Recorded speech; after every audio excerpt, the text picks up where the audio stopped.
Là, évidemment, grosse tension, qui va atteindre son paroxysme bientôt.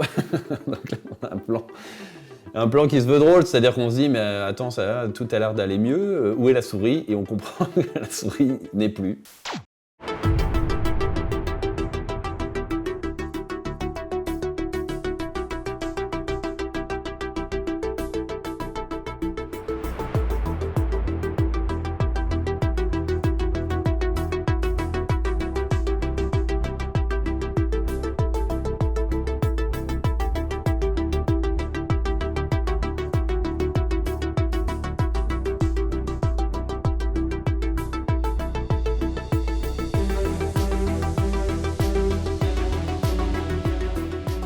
Amis réalisateurs et cinéphiles, bonjour, vous êtes sur Cut Point de Vue.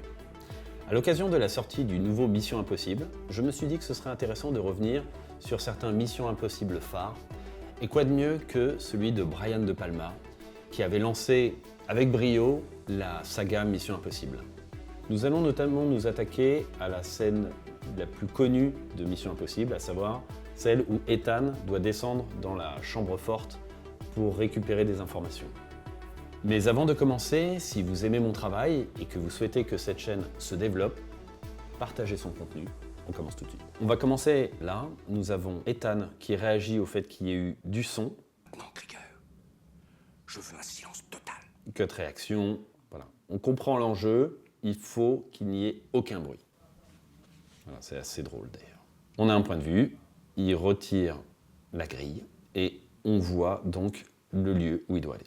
D'ailleurs, il y a un travail sur les fuyantes pour donner l'impression que c'est plus profond qu'il n'y paraît.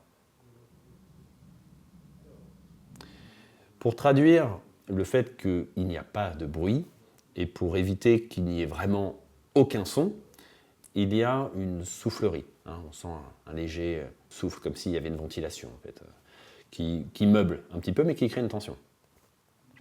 On notera d'ailleurs que c'est assez étonnant parce que ce plan n'est pas bullé. Je pense que c'est une inadvertance, à mon avis. À noter que ça a été vraiment tourné comme ça. On apprécie la performance de Tom Cruise, qui sera sa marque de fabrique d'ailleurs dans toutes les Missions Impossibles. Il descend, écoutez, le son de la soufflerie diminue de plus en plus. C'est assez habile parce que c'est comme si on se concentrait, nous, de plus en plus. On a le brouhaha qui s'éloigne un peu. Là, on a un point de vue. On voit que Kruger voit ce qu'il voit.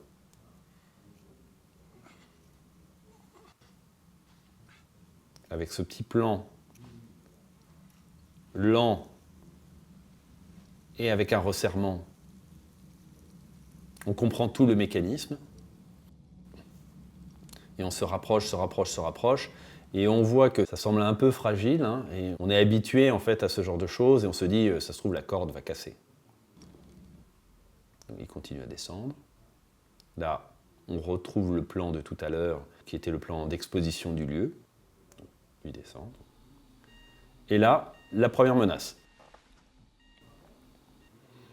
Donc là, on a eu donc, le point de vue sur l'écran de l'allié, qui donc a eu un cut réaction, et on revient sur ce plan, qui est donc son point de vue. On comprend qu'il lui est associé, tout ça est très fluide. Donc on comprend lui, il arrive dans la chambre forte, donc on sent que c'est pas bon. On comprend aussi, à travers ce plan qui est en contre-plongée, qui met en valeur sa main, qui est, on va dire, au premier plan, qu'il ne se sent pas bien. On a un point de vue. On a un point de vue, mais de l'allié. Il vient vers vous. Retour point de vue, il vient vers vous. Une tension qui commence à apparaître. Lui qui s'apprête à rentrer. Contrôle par empreinte vocale. Voilà. William Dunlow. Succession de plans, se dit ok, il va bientôt arriver, donc il faut qu'il se dépêche. On revient sur Ethan qui descend progressivement. La descente est extrêmement lente. Je pense qu'en temps normal, il serait déjà arrivé. Mais là, il y a Brian De Palma qui développe cette scène. Le terme, c'est qu'il la milk, de façon à ce qu'on ait de plus en plus de tension. On se dit, va-t-il y arriver? Là, on a son point de vue, qui est vu à travers le point de vue de Kruger. Allez, on revient, cut parallèle, cut réaction, cut parallèle, Il entre dans la chambre forte. cut réaction, cut réaction. Lui, il maintient. Vite, repliez-vous. La cut parallèle. Repliez-vous. Donc là, on comprend qu'il faut agir vite. On réalise qu'il peut remonter bien plus vite qu'il ne descend. Donc là, on revient sur le plan qui était le plan d'exposition de tout à l'heure, sauf que l'ambiance est différente. Allez, cut parallèle. Et là, on a ce plan qui est vraiment bien vu parce qu'on a les deux personnages dans le même champ. Donc on se dit, oh là là, il suffit qu'il redresse le visage et puis il va tout de suite se rendre compte qu'on a Ethan au-dessus. Bon, à noter qu'il y a un miroir. Le gars, il a le regard plutôt vers le bas. Bon, je pense qu'il l'aurait vu. Mais habilement, donc le cadre est au-dessus, je dirais, du reflet qui doit être juste là de Ethan. Ce qui fait que, bon, ça attire pas trop l'attention, mais à vouloir faire un truc un peu stylisé avec des reflets, je reconnais que normalement, il aurait dû le voir. Mais bon, on va dire qu'il est malade. On revient sur lui. Là, il y a une tension. On a un point de vue. Dramatisation. Donc c'était bien le point de vue de Ethan.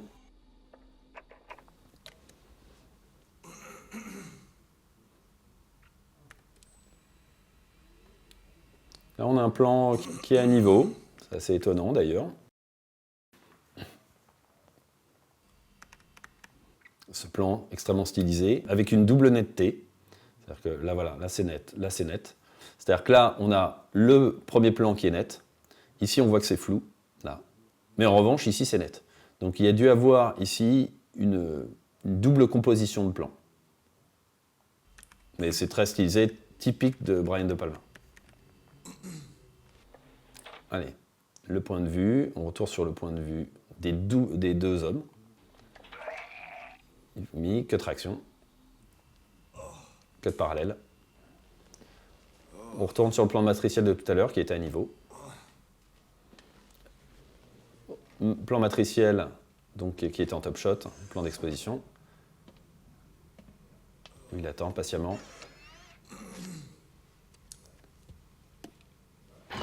Allez, vite, vite, vite, vite. Ouf, on souffle, il a réussi à se barrer. Il redescend. Assez rapidement sur ce coup-là, comme quoi il pouvait descendre plus vite. On a un cut parallèle, bon, il est dans les toilettes, donc on se dit ok, le danger s'éloigne, c'est bon, on peut souffler un peu.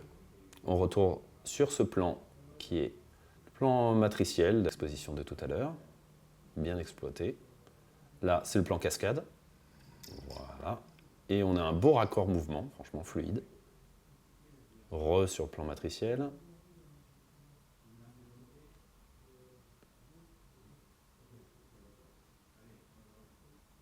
De nouveau, plan cascade. Donc on élargit particulièrement. Hop, il pose son truc. Donc on verra tout à l'heure le plan qui paiera. Ce qui est amusant, c'est que lui est régulièrement vu en plongée. C'est-à-dire que quand on était dans la salle tout à l'heure, on était en plongée sur lui. Là, on est en plongée sur lui alors qu'on est dans les toilettes, comme si c'était de nouveau un point de vue, alors que c'est pas le cas, il n'y a pas de caméra a priori dans les toilettes. Mais on peut dire qu'il est sous surveillance, parce qu'il y a l'allié qui vérifie où il est. Petit détail, mais moi ça me dérange, c'est qu'il a une peluche là. Moi je l'aurais retiré. On avance sur la densité du lieu, donc on comprend aussi, c'est cet élément qui mesure le bruit qui va nous permettre de savoir si en fait on est dans les clous ou pas. Alors le plan cascade de nouveau, qui avait été amorcé tout à l'heure. On voit, voilà, de façon à bien mesurer la difficulté de cette cascade et le fait que c'est bien Tom Cruise qui l'a faite. Là, on a un point de vue. Retour point de vue. W4. Cut parallèle. Okay. Là, on a une avancée sur lui. Et comme on le voit trembler, on se dit, oh là, il a des difficultés. Donc tout ça, ça crée de la tension, évidemment. On a une avancée sur lui, mais pour le coup, qui est complètement différente. C'est-à-dire que lui, c'est plutôt de la satisfaction. Mais, regardez sa réaction. Oh putain de merde. Voilà. Ça se transforme en tension.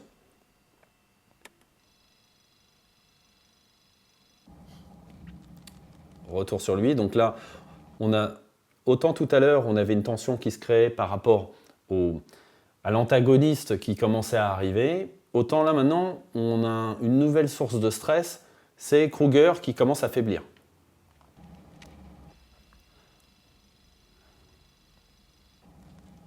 De plus en plus, de plus en plus. Et là, regardez, en fait, il y a une autre raison à cette avancée, c'est la souris qui est derrière.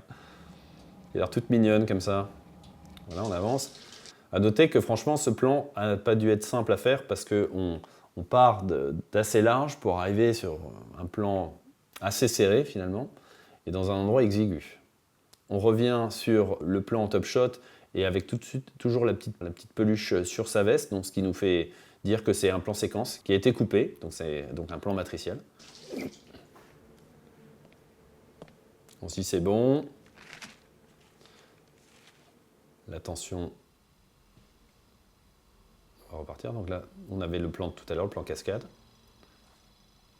Un plan stylisé aussi où on a donc l'ouverture, lui au premier plan, les CD qui arrivent, voilà. On a le même plan que tout à l'heure aussi, même plan serré.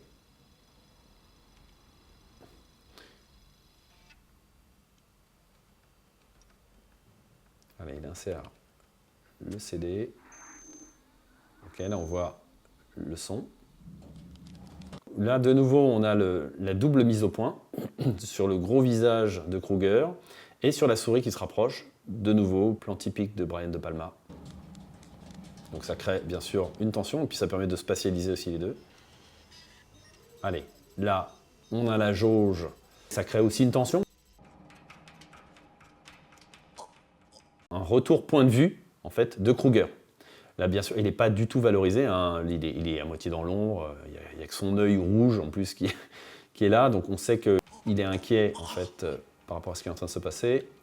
Là, on se resserre, on a eu un petit zoom d'ailleurs sur le support de la corde. Allez, la jauge est presque remplie, c'est bon. Donc là, on souffle. Une petite satisfaction de Tom Cruise.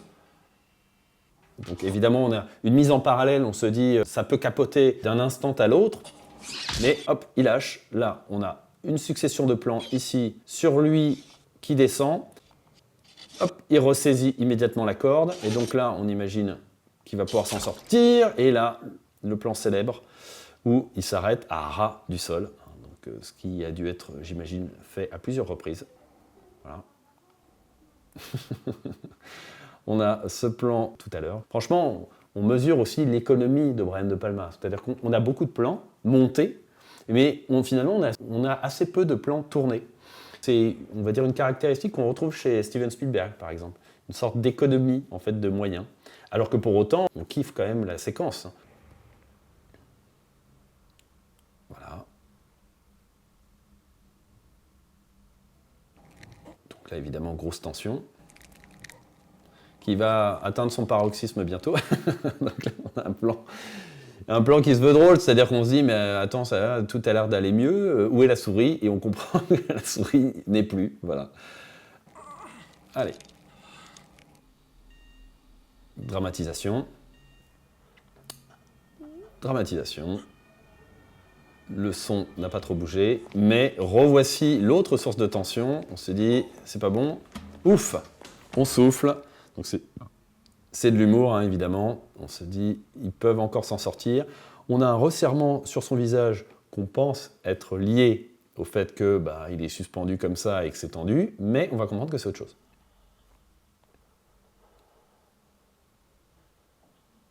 Très serré sur lui. Et hop, la goutte. Donc là, on se dit, oh là là, là c'est pas bon du tout. On élargit. Lui revient en plus serré, hein, comme si on a l'impression qu'il était un peu plus volontaire.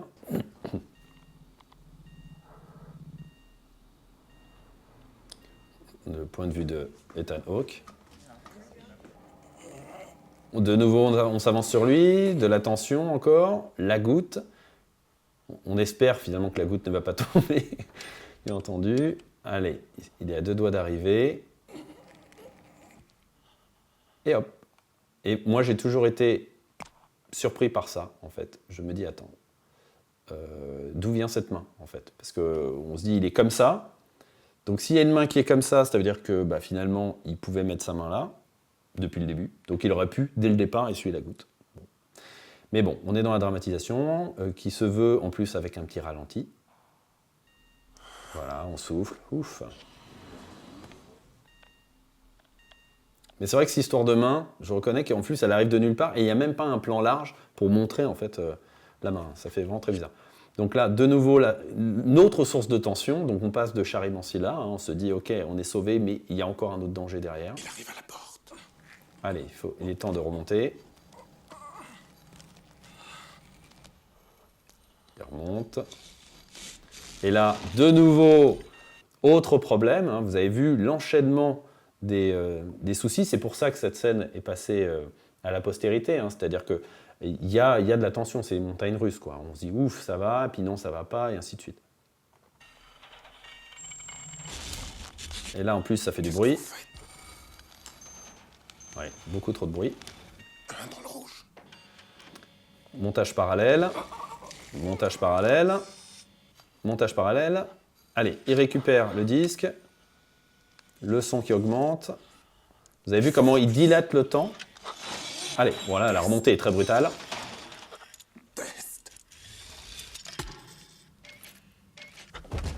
Il y a eu un montage beaucoup plus nerveux, beaucoup plus rapide, hein, qui montre la précipitation. Et lui qui arrive comme un gros lourdeau, qui saisit le disque et qui fait tomber le couteau. Donc c'est vraiment un boulet. Donc on a eu succession de plans rapides, clac, cut, ralenti, pour mettre bien sûr la chute du couteau en avant. Ça aurait été moins efficace si ça avait été une remontée lente et ce plan-là. Le couteau tombe, réaction. Là, ce couteau qui est certainement faux, qui tombe. Hop, voilà, ralenti, ralenti. Boum, le couteau se plante. Et qui fait du bruit. Dramatisation. Qui arrive l'air de rien. Et hop, cut point de vue. Arrivée de la musique de Danny Elfman. A noter d'ailleurs que ça aurait dû être normalement Alan Silvestri, donc le compositeur de Retour vers le futur, qui aurait dû faire cette musique. Mais en fait, sa composition n'a pas plu, et finalement, ils se sont rabattus sur Danny Elfman, qui d'ailleurs de mémoire, c'est la seule musique qu'il a fait de Mission Impossible. Ça donne une teinte un peu bizarre en fait à Mission Impossible, mais bon, sympathique. Je vous conseille d'écouter la partition d'Alan Silvestri sur Mission Impossible, qui est disponible en fait sur Internet, même si elle a été refusée par les producteurs. Ok, donc là, point de vue, et on comprend qu'il avance, hein, donc c'est ponctué par les pas, et là, qui récupère le couteau en se disant « Qu'est-ce que c'est que ce bordel? Je suis passé tout à l'heure, il n'y en avait pas, et là, voilà. » Donc c'est bien sûr de l'humour. On se dit « Je deviens vraiment fou. »